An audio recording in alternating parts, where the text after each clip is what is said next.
प्रधानमंत्री नरेंद्र मोदी की अगुवाई वाली केंद्र सरकार के 100 दिन पूरे हो चुके हैं और अब बातचीत करने के लिए मौजूद हैं केंद्रीय कानून और सूचना प्रौद्योगिकी और दूरसंचार मंत्री रविशंकर प्रसाद जी। सर, आपके पास दो अहम मंत्रालय हैं और साथ ही साथ आप सरकार के मुख्य प्रवक्ता भी हैं। लेकिन अगर हम शुरुआत करें दूरसंचार मंत्रालय से, हमने देखा है कि पूर्ववर्ती यूपीए सरकार में ये मंत्रालय काफ़ी बदनाम रहा है, चाहे 2G घोटाले की बात हो या फिर MTNL और BSNL की सेहत खराब होने की बात हो। क्या अहम योजना है खासतौर पर इस मंत्रालय को लेकर? देश की जनता ने नरेंद्र मोदी जी को प्रधानमंत्री बनाया है देश को ठीक करने के लिए, तो इसे भी ठीक करना है। जहां मैं आपसे बात कर रहा हूं वहां बहुत गड़बड़ियां हुई हैं, वो हमारी विरासत है जिसमें घोटाले भी हैं, उसको ठीक करना है, ठीक कर रहे हैं। जिसमें BSNL के स्वास्थ्य को अच्छा करना, उनको रिवाइव करना, MTNL को रिवाइव करना, विरासत की समस्याओं को ठीक करना, पूरे दूरसंचार विभाग एक प्रगति प्रभावशाली केंद्र बने, ये सब हमारी कोशिश है। सर, डिजिटल इंडिया की बहुत बात की जा रही है, क्या ये पूरी योजना है और इसके तहत सरकार किस पर आगे बढ़ेगी? क्योंकि हम जानते हैं कि ब्रॉडबैंड कनेक्टिविटी की आपने बात की और ये कहा जा रहा है कि गांव तक वो सुविधा हो जो शहर के नागरिकों को मिलती है और इसमें ब्रॉडबैंड की बहुत अहम भूमिका होने वाली है। तो क्या रणनीति है सरकार की इस पर आगे बढ़? देखिए, ये देश सूचना का है, ये समय सूचना क्रांति का है, सूचना ताकत है। और हिंदुस्तान के लोगों का मिजाज समझिए, आप उनको अवसर दीजिए, उसका उपयोग करते हैं। वाजपेयी जी की सरकार में हमने मोबाइल क्रांति शुरू की थी, कैसे लोगों के हाथों में मोबाइल पहुंच गया देखा आपने। नेशनल हाईवे, राष्ट्रीय राजमार्ग योजना शुरू की गई थी। कुछ कमजोरी आई है पिछले 10 वर्षों में, लेकिन किस तरह से बड़े बड़े राजमार्ग बन गए। मोदी जी का चिंतन है बड़ी सोच। आज देश में डिजिटल क्रांति की आवश्यकता है। इसके मूल मंत्र क्या है? गांव गांव ब्रॉडबैंड पहुंचे, हर स्कूल में ब्रॉडबैंड पहुंचे, अस्पताल में पहुंचे, विश्वविद्यालय में पहुंचे, कॉलेज में पहुंचे। लोगों को इसके आधार पर कास्ट सर्टिफिकेट, बर्थ सर्टिफिकेट, जमीन के रिकॉर्ड्स, ये सब सूचना के माध्यम से उपलब्ध हों। प्लस इससे वाणिज्य व्यापार बहुत बढ़ेगा, वेयर हाउसेस खुलेंगे। आप एक क्लिक बटन कर करके आप जान सकते हैं कि आपको क्या क्या खरीदना है, आपको घर में सप्लाई होगा। स्वास्थ्य, शिक्षा, किसानों के लिए सूचना, ये सब कुछ अवेलेबल रहेगा। और हमारे जो सामुदायिक विकास केंद्र चलते हैं IT विभाग के, लगभग 2 लाख देश भर में, उसको और हम आगे बढ़ाएंगे। और डिजिटल शिक्षा, जिसका नाम दिया है दिशा, ताकि साधारण व्यक्ति भी स्थानीय भाषा में 2 घंटा, 10 घंटा और 40-20 घंटा के कार्यक्रम बनेंगे, वो सीख सकता है। सर, सॉफ्टवेयर में तो भारत ने बहुत प्रगति की, लेकिन एक अहम मुद्दा रहा है हार्डवेयर का, खास तौर पर इलेक्ट्रॉनिक मैन्युफैक्चरिंग हब बनाने की बातें होती रही हैं। चूंकि हम जानते हैं कि हमारा इंपोर्ट बिल देखें तो इसमें बहुत ज़्यादा रहा है, एक बड़ा हिस्सा इलेक्ट्रॉनिक मैन्युफैक्चर जो उत्पाद हैं उनके आयात से आता है और इस पर लगातार बढ़ोतरी भी देखने को मिल रही है, चूँकि भारत कहीं ना कहीं प्रगति कर रहा है और लोग ज़्यादा इलेक्ट्रॉनिक उत्पाद खरीद रहे हैं। तो ऐसे में क्या योजना है? चूँकि एक बड़ी चुनौती ये रही है, प्रयास किए गए, लेकिन इस दिशा में उतनी प्रगति नहीं देखने को मिली है अगर हम पिछले दशक की बात करें। आपने सही कहा। इसीलिए मोदी जी ने क्या कहा था 15 अगस्त के भाषण से? कम मेक इन इंडिया, हिंदुस्तान में बनाओ दुनिया के स्तर का, और यहां से बाहर भी ले जाओ। तो इस देश में मोबाइल फोन नहीं बनता, सेट टॉप बॉक्स नहीं बनता, स्मार्टफोन नहीं मिलता। देश के 90 करोड़ लोग मोबाइल का उपयोग करते हैं, लेकिन बनता नहीं है। तो वो बने यहाँ पर, इलेक्ट्रॉनिक चिप्स बने यहाँ पर। तो इसलिए इलेक्ट्रॉनिक मैन्युफैक्चरिंग के लिए हमने बहुत सुविधाएं दी हैं, ड्यूटी को ठीक किया है। राज्यों में हमने क्लस्टर बनाए हैं, उसको आगे बढ़ा रहे हैं। अगले महीने में जा रहा हूं मध्य प्रदेश में, पहले के शिलान्यास करूंगा। तो इसमें हम लगभग 2-2.5 करोड़ लोगों को नौकरी भी दे सकते हैं। तो ये हमारी योजना है कि इस देश में अच्छे क्वालिटी के इलेक्ट्रॉनिक गुड्स का उत्पादन हो। उसके लिए सरकार सहूलियत भी देगी और सुविधाएं भी देगी। सर, जब से सरकार सत्ता में आई है, एक अहम बात जो देखने को मिल रही है कि फेसबुक का काफ़ी इस्तेमाल किया जा रहा है, ट्विटर का इस्तेमाल किया जा रहा है, ट्विटर का, ऐसे अपारंपरिक माध्यम, उन पर बहुत भरोसा किया जा रहा है। क्या आपको लगता है कि इससे सरकार की योजनाओं को आप प्रभावी तरीके से जनता तक पहुंचाने में सफल हो रहे हैं और इसका कैसा रिस्पांस मिल रहा है अभी तक? जैसे आपको एक उदाहरण देता हूं, हमारी सरकार ने आने के बाद एक भारत गव नाम का एक वेबसाइट लॉन्च किया, जिससे हमने देश के लोगों से आग्रह किया कि गंगा की सफाई, बेटी की पढ़ाई, भ्रूण हत्या और पर्यावरण के बारे में अपने सुझाव दीजिए। 15-20 दिन में 4 लाख लोगों ने सुझाव भेजे, उनको फिल्टर किया। हमने उनसे आग्रह किया कि प्रधानमंत्री जी 15 अगस्त को कैसी शुभकामना दें, ई के माध्यम से उसका कार्ड बना के भेजिए। लोगों ने 10-12 डिजाइन बना के भेजा, हमने उसको चुना और प्रधानमंत्री जी ने 35 लाख देशवासियों को ई ग्रीटिंग्स भेजा, 1.25 करोड़ लोगों को SMS भेजा।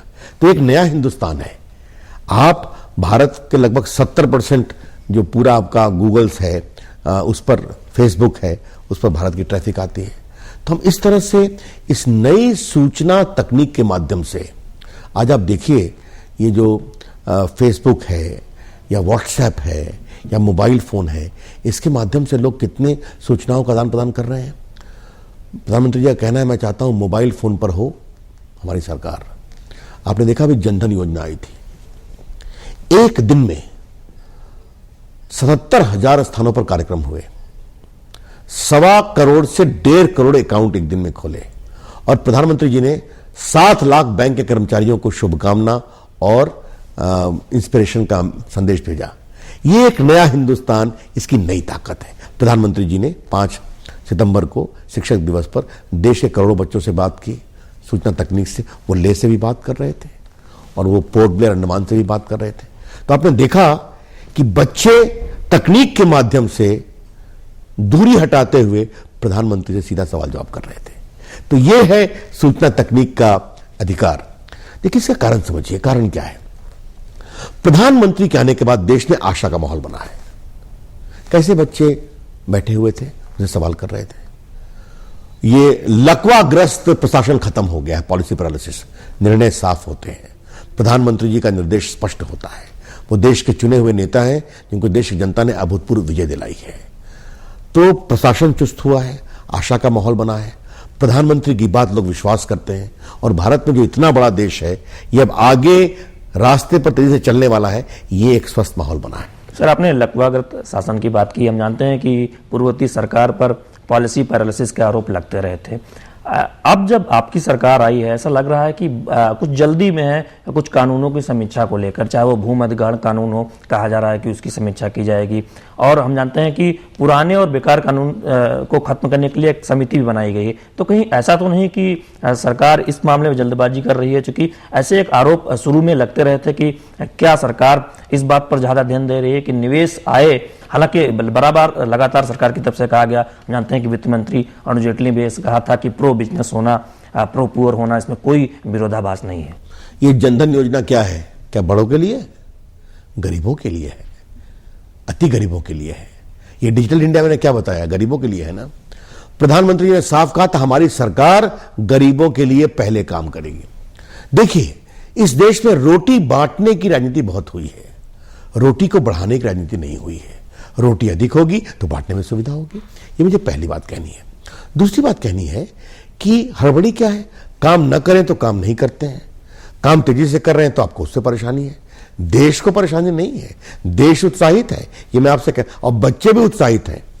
महंगाई को भी हमने कम करने की कोशिश की, सब्जियों की कुछ फसल जल्दी आ जाएगी, वो कम होगा।